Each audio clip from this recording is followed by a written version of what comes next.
The morning sun had barely risen over Seoul when the sky turned dark. Massive ships, each one the size of a city block, floated silently above the Han River. Their metal hulls gleamed like mirrors, casting long shadows across the water below. Admiral Park Jin-ho rushed down the concrete steps into the underground bunker. His boots echoed in the narrow hallway as sirens wailed above ground. The command center buzzed with activity. Soldiers sat at computer screens, their faces lit by the glow of monitors showing the alien fleet. "How many ships?" Jin-ho asked, breathing hard from his run. Lieutenant Kim Hae-won looked up from her screen. "We count 3,000, sir. Maybe more. They're still coming through some kind of portal in space." Jin-ho wiped sweat from his forehead. 3,000 ships. Earth's entire military had maybe a few hundred modern aircraft. This was not a fair fight. "Sir, they're trying to talk to us," said Sergeant Park Woo-jin from the communications desk. He wore large headphones and was adjusting dials on a complex radio. They're speaking in 17 different languages. English, Korean, Chinese, Spanish. What are they saying? "They want us to surrender. They call themselves the Veltar Coalition. They say Earth belongs to them now." On the main screen, an alien face appeared. The creature looked almost human, but its skin was made of what seemed like living crystal. Blue light pulsed beneath its transparent flesh. When it spoke, its voice was calm and cold. "People of Earth," the alien said in perfect English. "I am Commander Zethrak of the Veltar Coalition. Your world is now under our control, or you will surrender your weapons and submit to our rule. Resistance is useless. We have conquered 47 worlds. You are nothing special." Jin-ho felt anger rise in his chest. Nothing special? This alien had never met humans before? Captain Lee Min-soo burst through the heavy metal doors of the command center. His uniform was torn and dirty. "Sir, they're landing troops in 12 cities at once. New York, London, Tokyo, Moscow, what about Seoul? They're attacking the city center now." "But sir?" Min-soo paused, and Jin-ho saw something like excitement in his eyes. They weren't ready for what they found. "What do you mean? The civilians aren't running away? They're fighting back. Old men with hunting rifles, women throwing bottles filled with gasoline, teenagers using drones to drop explosives." The aliens looked confused. Jin-ho turned to the screens showing the battle. He watched F-35 fighter jets dive between the alien ships like angry wasps. The jets were much smaller and weaker, but they moved in ways the aliens didn't expect. They flew low between buildings, disappeared behind clouds, and attacked from strange angles. The alien ships tried to follow the same patterns they had probably used on other worlds. They flew in perfect geometric formations, like a deadly dance in the sky. But the human pilots ignored these patterns completely. They flew wild, crazy paths that made no sense to military textbooks but somehow worked. On the ground, it was even more chaotic. Tank units worked together with foot soldiers in ways that seemed impossible. Instead of charging straight at the enemy like the aliens expected, human forces split up, surrounded the landing zones, attacked from all sides. Once Dr. Kim So-young's voice came through the radio from her research lab across the city. "Admiral, I'm watching their attack patterns. I think I see something important." "What is it, Doctor?" "They're doing everything the same way. Every ship moves like the others. Every attack follows the same plan. It's like they've used this exact strategy dozens of times before." Jin-ho understood immediately. They've never had to change their plans. "Exactly. I think they've conquered many worlds, but those worlds probably gave up quickly. They've never fought anyone who fought back this hard for this long."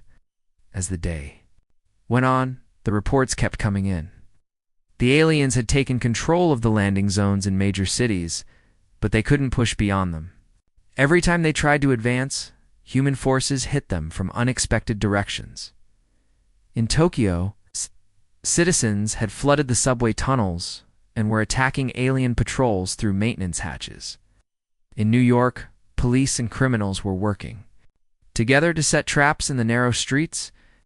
In London, people were using the old underground bomb shelters from World War II to move around unseen. The aliens had brought superior technology, but they had never faced anything like human stubbornness. In creativity, as night fell over Seoul, Jinho looked at the damage reports. Thousands of humans had died, and many parts of the city were destroyed, but the alien advance had stopped completely. Oh. Their perfect invasion plan was falling apart. "Sir," said Lieutenant Kim, looking up from her screen, "the aliens are requesting reinforcements from their home worlds. They're calling Earth unexpectedly resistant." Jinho almost smiled. Unexpectedly resistant. The aliens had no idea what they had gotten themselves into. This was only the first day, and humanity was just getting started. The war for Earth had begun. And the aliens were about to learn what humans did best: adapt, survive, and fight back. 3 months had passed since the aliens first arrived. The city of Busan looked like a war zone. Broken buildings stretched as far as the eye could see. Smoke still rose from some areas where battles had been fought just days before. Engineer Choi Hoyen-woo knelt beside the twisted metal remains of an alien scout ship. The crash had happened 2 weeks ago when human missiles finally brought down one of the smaller Veltar vessels. Since then, Hoyen-woo and his team had been taking the ship apart piece by piece, trying to understand how it worked. "Hand me that crystal," he said to his assistant, Lee Junho. The young man carefully lifted a glowing blue object from the ship's engine room. It was warm to the touch and hummed with energy. Hoyen-woo had been an engineer for 15 years, but he had never seen anything like this. The crystal seemed to contain more power than a nuclear reactor, but it was only the size of his fist. Even more strange, the power seemed to come from somewhere else, not from the crystal itself. His phone buzzed. General Park Sung-min was calling. On the secure military line, "Hoyen-woo, what have you found?" the general asked. His voice sounded tired, and the war was wearing on everyone. "Something amazing, sir. These power cells don't actually make energy. They receive it from somewhere far away. I think it comes from their home star system, across space, instantly." That sounds impossible. Should be impossible, but here it is. They call it quantum entanglement. 2 things connected across any distance, sharing information and energy instantly. It's like having a power cord that stretches across the galaxy. Dr. Kim So-young's voice joined the call from her laboratory in Seoul. "General, I've been studying the same thing from my end. Hoyen-woo is right. Okay, every alien device we've captured works the same way. Their weapons, their shields, even their life support systems. Everything gets power from their home worlds." "Is this why they're so advanced?" asked the general. "Yes, but it's also their biggest weakness," Hoyen-woo said, excitement growing in his voice. "Imagine if all the electricity in Seoul came from one power plant. If that plant went down, the whole city would go dark. Can we cut their connection?" "Better than that," Hoyen-woo smiled. "We can use their own system against them. I'm learning how to send signals through their quantum links. We might be able to overload their systems, or even send viruses into their network." While the scientists worked, Major Yoon Jae-hook was fighting a different kind of war in the occupied city of Incheon. His unit had been hiding in the ruins for weeks, studying how the aliens communicated with each other. The Veltar soldiers were strange to watch. They moved together like a school of fish, always perfectly coordinated.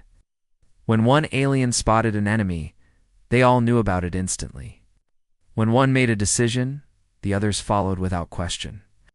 "It's like they share one brain," said Sergeant Kim Min-jin, watching through binoculars as an alien patrol marched through the streets below. "Not one brain," Jae-hook corrected. "One nervous system. Watch this." He activated a device that his team had built from salvaged alien parts. It sent out a powerful electromagnetic pulse designed to interfere with the aliens' communication. Crystals. The effect was immediate. The alien patrol stopped moving in perfect formation. They began bumping into each other, looking around in confusion. My alien raised its weapon and fired at nothing. Another fell to its knees, pressing its hands to its head as if in pain. Without their connection, they're lost. Jae-hook reported to headquarters over his radio. "They're like fingers cut off from the hand. They don't know what to do." The biggest breakthrough came from an unexpected source. Captain Omijin had been leading fighter pilots in hit-and-run attacks against alien ships for months. Her squadron was fast and clever. but they had never been able to do serious damage to the larger vessels. That changed when the aliens made a mistake. A Veltar command ship, much bigger than the Scouts, was damaged in a battle over the Yellow Sea. Instead of retreating to space, it tried to make an emergency landing on a small island. Mi-Jin's squadron surrounded the ship before the aliens could repair it. For the first time in the war, humans had captured a major alien vessel, with its crew still alive. "This is incredible," Mi-Jin radioed to her base. "The ship is like a floating city. There are dozens of aliens inside, but they're not fighting anymore. They're just sitting there, staring at nothing." The reason became clear when human scientists arrived to study the ship. The crash had damaged the vessel's quantum communication system. Cut off from their network, the alien crew had lost all sense of purpose. They couldn't make decisions without guidance from their collective consciousness. "They're more afraid of being alone than they are of dying," explained Dr. Kim when she arrived to interview the prisoners. But the real treasure was in the ship's computer systems. The aliens had never expected humans to capture one of their vessels, so they hadn't bothered to encrypt their data. Human technicians found star charts showing the locations of hundreds of worlds, tactical plans for conquering other species, and most importantly, detailed information about the Veltar home system. 3 worlds, 3 stars, all connected, Hien Wu explained to the assembled military leadership. "This is where all their power comes from. This is the heart of their empire." For the first time since the invasion began, humans had a target. The aliens had brought the war to Earth. But now Earth was ready to take the war to them. Dr. Kim So-young rubbed her tired eyes and looked at the clock on the laboratory wall. She had been working for 48 hours straight, surviving on coffee and determination. Her hair was messy, her clothes wrinkled, but her eyes shone with excitement. "We did it," she whispered to herself, staring at the glowing device on her workbench. For months, human scientists had been trying to copy alien technology. They had taken apart crashed ships, studied captured weapons, and analyzed every piece of Veltar equipment they could find. But copying was not enough. The aliens were still winning the war. Everything changed when So-young realized they didn't need to copy the alien technology. They could make it better. "General Park, Admiral Jinho, please come to Laboratory 7 immediately," she spoke into her phone. "I have something to show you." 20 minutes later, the top military leaders of Earth's defense stood in her cluttered laboratory. Papers covered with equations lay scattered on every surface. Broken alien devices sat in pieces on metal tables.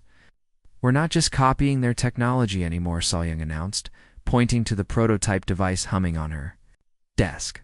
"We're improving it." Admiral Park Jinho leaned closer to examine the strange machine. It looked like someone had taken an alien power crystal and wrapped it in human electronics. Wires and circuits covered its surface, but underneath, the blue glow of Veltar technology pulsed steadily. "What does it do?" he asked. Chief Engineer Lim Dongmin stepped forward. He had been working with So-young's team for weeks. "It's a quantum drive, sir, but not like theirs. Their technology is designed for efficiency and following rules. Ours is designed for war. How fast can it go?" "Faster than anything the aliens have," Dongmin replied with pride. "Their ships move in predictable patterns, because that's how their technology was built. Our ships can move however we want them to." The Admiral walked around the prototype spaceship that filled the other half of the laboratory. The vessel looked unlike anything either humans or aliens had ever built. It had the smooth, curved lines of Veltar design, but also the sharp, angular shapes that human engineers preferred. It was beautiful and deadly at the same time. "When can we test it?" Jinho asked. "Now, if you want," So-young replied. 6 ships ready. The first real test came sooner than anyone expected. 3 days later, Veltar ships attacked a human supply convoy near the Yellow Sea. Lieutenant Commander Bang Soo-jin led the new hybrid fighters into their first battle. "Dragon Squadron, this is Dragon Leader," Soo-jin spoke into her radio as she climbed into the cockpit of her new ship. "Today we show these aliens what humans can really do." Her wingman, Captain Nam Ho-seok, checked his instruments in the fighter. Next to hers, Dragon Leader, "We're outnumbered 5-1. You sure about this?" Have I ever led you wrong before? Sujin replied, starting her engines. The hybrid drive hummed to life with a sound like singing metal. The battle began as soon as the human fighters appeared on Veltar sensors. Alien ships moved into their usual perfect formations, expecting another easy victory. They had been winning space battles for months. But Sujin's squadron didn't behave like any human fighters the aliens had seen before. The hybrid ships moved in ways that seemed to break the laws of physics. They appeared in one place, vanished, and reappeared somewhere. Completely different. They're trying to track our quantum signatures. Hoseok reported as alien weapons fired at empty space where his ship had been a second before. Then let's give them something new to track, Sujin replied. She led her squadron through a series of micro-jumps, tiny teleportations that moved each ship just a few kilometers at a time. To the aliens, it looked like the human fighters were blinking in and out of existence. The Veltar fleet, which had been so confident and organized, began to fall apart. Their ships crashed into each other as they tried to follow targets that disappeared and reappeared randomly. Some alien pilots fired at their own vessels by mistake. Within an hour, the battle was over. For the first time since the invasion began, human forces had won a complete victory in space. Not a single alien ship escaped. Back on Earth, another breakthrough was happening in a different laboratory. Dr. Shin Kyung-hee had been working on weapons, while Sol-young focused on ships. Her discovery was even more dangerous. Admiral, I need to show you something, Kyung-hee said during an emergency meeting of the War Council. I've been studying how the aliens get their power from their home stars. She activated a holographic display showing the Veltar star system. 3 suns danced around each other in perfect harmony, sending energy across the galaxy to power the alien war machine. We know we can disrupt their quantum connections, she continued. But I've found a way to do something much worse. We can reverse the flow of energy. What does that mean? Asked General Park Seung-min. Kyung-hee smiled, but it was not a happy smile. Instead of their stars giving them power, we can make their stars take power away. We can turn their own suns into weapons against them. You mean we can make their stars burn them? Exactly. Their entire civilization depends on those 3 stars. If we can make the stars hostile to them, their whole empire will collapse. The room fell silent as everyone understood what this meant. The aliens had brought war to Earth, but now Earth was ready to bring war to their home system. The tide of war was finally turning. The Earth had never built a fleet like this before. 50 ships floated in formation above the Pacific Ocean, each one a deadly mixture of human creativity and stolen alien technology. They looked like metal sharks, sleek and dangerous, ready to hunt. Admiral Park Jin-ho stood on the bridge of the largest ship, the Soul's Vengeance. Through the wide windows, he could see the other vessels preparing for the journey ahead. Some were warships bristling with weapons. Others carried special equipment designed to destroy stars themselves. Admiral, all ships report ready for jump, said Navigation Officer Lee Yujin, her fingers dancing across control panels that mixed human switches with alien crystals. Jin-ho nodded.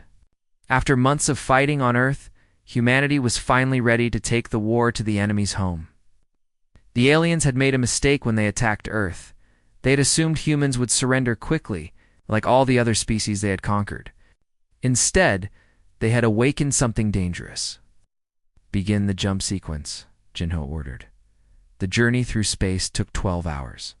The human fleet traveled faster than light, using modified alien technology, crossing distances that would have taken thousands of years in old human spaceships. When they finally arrived, the sight that greeted them was breathtaking. 3 enormous stars danced around each other in perfect harmony. Each star was different.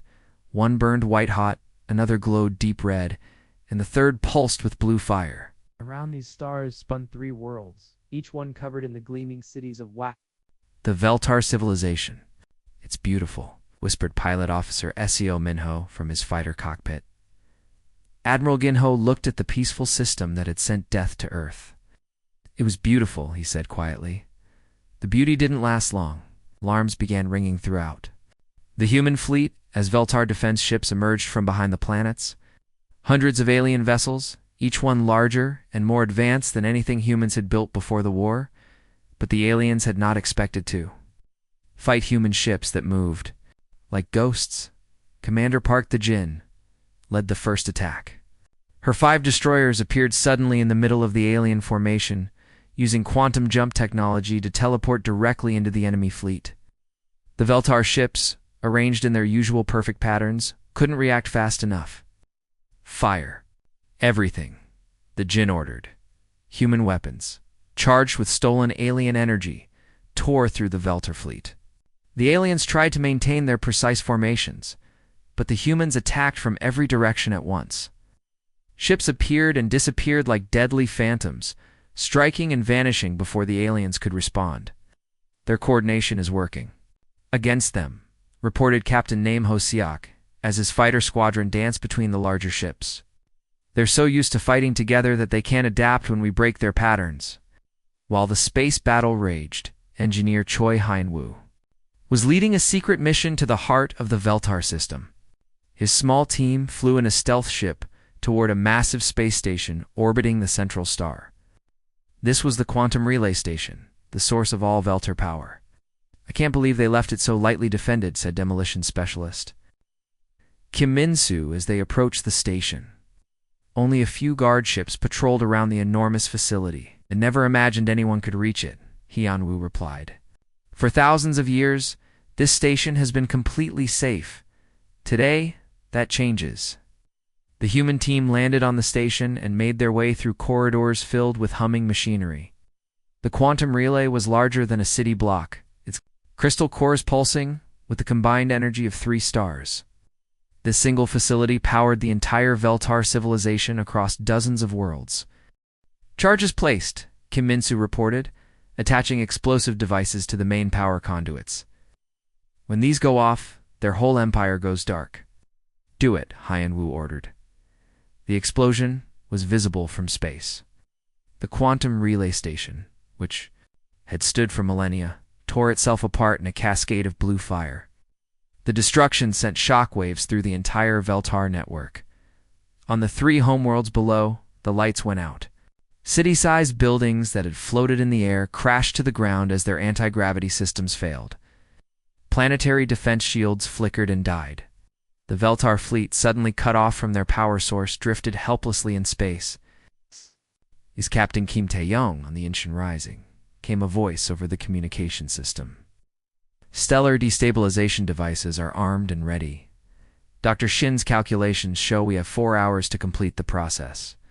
Admiral Jinho looked out at the 3 beautiful stars that had powered an empire built on conquest. Soon, those same stars would become weapons against their own children. "Begin the stellar destabilization," he ordered.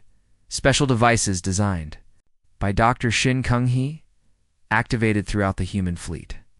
These weapons didn't destroy the stars. Instead, they changed them, altering their quantum signatures to make them hostile to Veltar technology. The process was slow, but unstoppable. The 3 stars began to pulse with different rhythms, their harmony breaking apart. The energy they had once sent peacefully across space became chaotic and dangerous. On the planets below, the Veltar civilians felt their world changing. The gentle warmth they had known all their lives became burning heat. Their technology, which had always drawn power from the stars, began to overload and explode. "Sir," reported Communications Officer Park Soo-jin, "we're receiving surrender requests from all 3 worlds." Admiral Jinho watched the once mighty Veltar civilization crumble. They had come to Earth expecting an easy conquest. Instead, they had found an enemy that would follow them across the galaxy, to make them pay for their arrogance. The counterattack was complete. But humanity's revenge was just beginning. The dawn came differently on the first Veltar world. Instead of the gentle light that had warmed their planet for thousands of years, the sky burned with harsh, angry fire. The 3 stars that had once danced in perfect harmony now pulsed with chaotic energy. Dr. Shin Kung-hee stood in the control room of the science vessel, Bizon's Fury, watching numbers scroll across her computer screens. The stellar destabilization process was working exactly as she had calculated. The quantum resonance waves were spreading between the three stars like a deadly infection. "Admiral, the harmonic frequency is building faster than expected," she reported to Park Jin-ho over the communication system. "Solar output will increase by 300% within 6 hours, maybe less." On the bridge of Seoul's Vengeance, Admiral Gin-ho watched the alien homeworlds through the main view screen. Even from space, he could see the changes beginning. The oceans on the first world were starting to steam. Ice caps on the second world were melting rapidly. The third world's atmosphere was glowing with strange colors as radiation levels increased. "Sir, we're receiving multiple distress calls from the surface," reported Communications Officer Park Soo-jin. "They're asking for help, begging us to stop the process." Jin-ho said nothing. You remember the first day of the invasion, when alien ships had appeared over Seoul? He remembered the arrogant voice of the Veltar commander, demanding surrender. He remembered the thousands of humans who had died in those first terrible weeks. "Captain," Omijin's voice crackled over the radio from her patrol ship. "Admiral, I'm picking up a priority transmission from the Veltar leadership. They want to speak with you directly. Put it through." The main screen flickered, and the face of Commander Zethrak appeared. The same alien who had demanded Earth's surrender now looked very different. His crystalline skin was cracked and dim. His eyes, once bright with confidence, now showed only fear and desperation. "Admiral Park Jin-ho," the alien said, his voice breaking. "Please, I beg you to listen. We withdraw all our forces from your world. We'll never return to Earth. We will never attack any human colony. Please stop this madness." Gin-ho stared. At the alien commander, "You called us nothing special. You said resistance was useless." "We were wrong," Zethrak replied, his voice barely a whisper. "We underestimated your species. We have learned our lesson. Please, show mercy. Our children are innocent. They had nothing to do with the invasion." Around the bridge, the human crew waited in silence. Everyone knew this was the moment of decision. They had the power to stop the stellar destabilization process. The Veltar civilization could still be saved, though it would be forever weakened. "Commander," Lee Min-soo stepped forward. Sir, we could halt the process now." The aliens would be crippled but alive. They would never threaten Earth again. Gin-ho closed his eyes and thought of his home. He remembered Seoul before the invasion, a city full of life and hope. He remembered the children playing in the parks, the families walking along the Han River, the peaceful nights when the biggest worry was traffic or weather. Then he remembered Seoul during the invasion. Buildings reduced to rubble, hospitals overflowing with wounded, mass graves for the dead, families torn apart, children orphaned, an entire civilization forced to fight for its very survival. Admiral Zethrak pleaded from the screen. "We have families, just like you. We have children who don't understand why the sky is burning. Please, I'm begging you as one parent to another." Jin-ho opened his eyes and looked at the alien commander. For a moment, something like sympathy flickered in his expression, and it hardened into cold determination. "You should have thought of that before you attacked Earth," he said quietly. "Let their suns burn." The stellar cascade reached its peak 6 hours later. The process was not merciful. 3 stars did not explode in quick, clean death. They began emitting deadly radiation that would make the Veltar worlds barely livable for generations. Dr. Shin watched her instruments as the quantum field collapsed entirely. "It's done," she reported. "Their stellar network is destroyed. Stars will continue to burn hostile for at least 1,000 years." On the surface of the three worlds, the mighty Veltar civilization crumbled in a matter of days. They're floating. Cities crashed to the ground. Their space elevators collapsed. Their perfect harmony was replaced by chaos and suffering as they struggled to survive on worlds that had become hostile to their very existence. Lieutenant Yang Ju-wan, monitoring communication frequencies, detected something unexpected. "Sir, there's a transmission broadcasting on all galactic frequencies.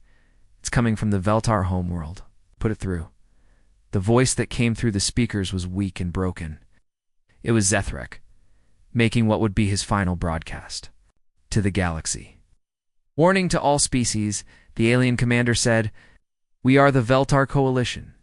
We attempted to conquer the world called Earth. Their species calls themselves humans. Do not underestimate them. We thought they were weak and primitive. We were wrong. They dared to conquer Earth, and now their sons burn for it. We have paid the ultimate price for our arrogance. Learn from our mistake. Do not threaten the humans.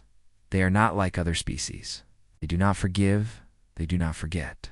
They will follow you across the galaxy to make you pay. The transmission ended in static. Admiral Jinho stood at the bridge windows, looking out at the dying stars one last time. The three suns that had once powered an interstellar empire now burned with the fire of human vengeance. It was a warning that would echo across the galaxy for generations. Set course for Earth, he ordered. We're going home. The war was over. Humanity had won. But the price of victory would be remembered by every species in the galaxy. Earth was no longer an unknown world on the edge of space. It was now a name. Spoken in whispers, a warning to any who might consider conquest. They had dared to conquer Earth. Now their sons burned for it.